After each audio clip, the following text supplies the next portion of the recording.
नमस्कार दोस्तों, आप देख रहे हैं इंडियन न्यूज बुक। चलिए देखते हैं देश दुनिया की बड़ी खबरें।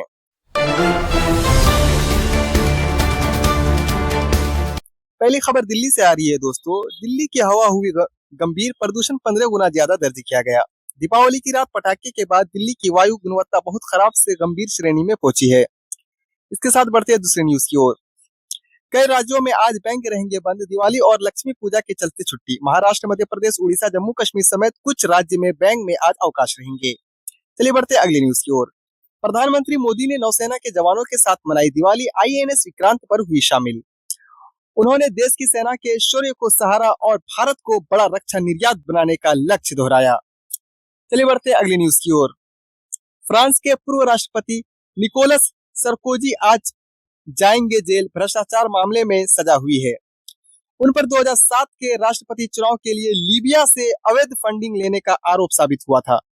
चलिए बढ़ते हैं दूसरी न्यूज की ओर। जापान को आज मिल सकती है पहली महिला प्रधानमंत्री। साने तकाइजा के चुने जाने की संभावना। लिबरल डेमोक्रेटिक पार्टी की प्रमुख साने तकाइजा को आज देश की पहली महिला पीएम के रूप में चुना जा सकता है। चलिए बढ़ते अगली न्यूज की ओर। दिवाली के बाद शेयर बाजार में आज मुहूर्त ट्रेडिंग निवेश खरीद बिक्री करेंगे। आज दोपहर में शुभ मुहूर्त पर 1 घंटे के लिए शेयर बाजार खुलेंगे, जहां प्रतीकात्मक खरीद बिक्री होगी। चलिए बढ़ते अगली न्यूज की ओर। राष्ट्रपति द्रौपदी मुर्मू आज से शुरू करेंगे केरल का दौरा। सबरीमाला में करेंगे दर्शन। राष्ट्रपति केरल के कई कार्यक्रमों में हिस्सा लेंगे और सबरीमाला मंदिर में पूजा अर्चना करेंगे। चलिए बढ़ते अगली न्यूज की ओर। बिहार विधानसभा चुनाव दूसरे चरण के लिए नामांकन पत्र की जांच आज पूरी होगी।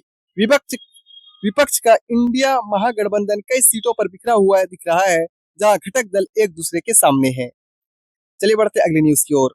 असम के सिंगर जुबिन गर्ग की मौत की जांच के लिए असम पुलिस की टीम सिंगापुर पहुंची।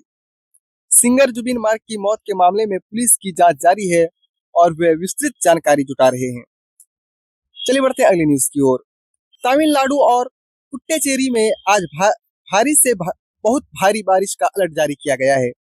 मौसम विभाग ने इन क्षेत्रों में लोगों को सतर्क रहने और जरूरी एहतियात बरतने की सलाह दी है। चलिए बढ़ते हैं अगली न्यूज की ओर। अमेरिका में डोनाल्ड ट्रंप ने चीन पर 155% तक टैरिफ लगाने की धमकी दी।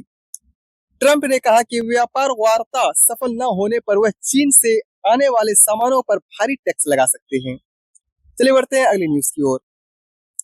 मुंबई में आज मौसम सुहाना रहेगा, लेकिन प्रदूषण का स्तर बढ़ने से चिंता बनी हुई है।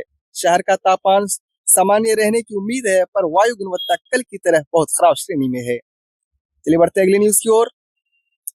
कोलकाता में काली पूजा पर अवैध पटाखा फोड़ने के आरोप में 45 लोग गिरफ्तार किए गए। अवैध रूप से पटाखे जलाने वाले पर पुलिस लगातार कार्रवाई कर रही है।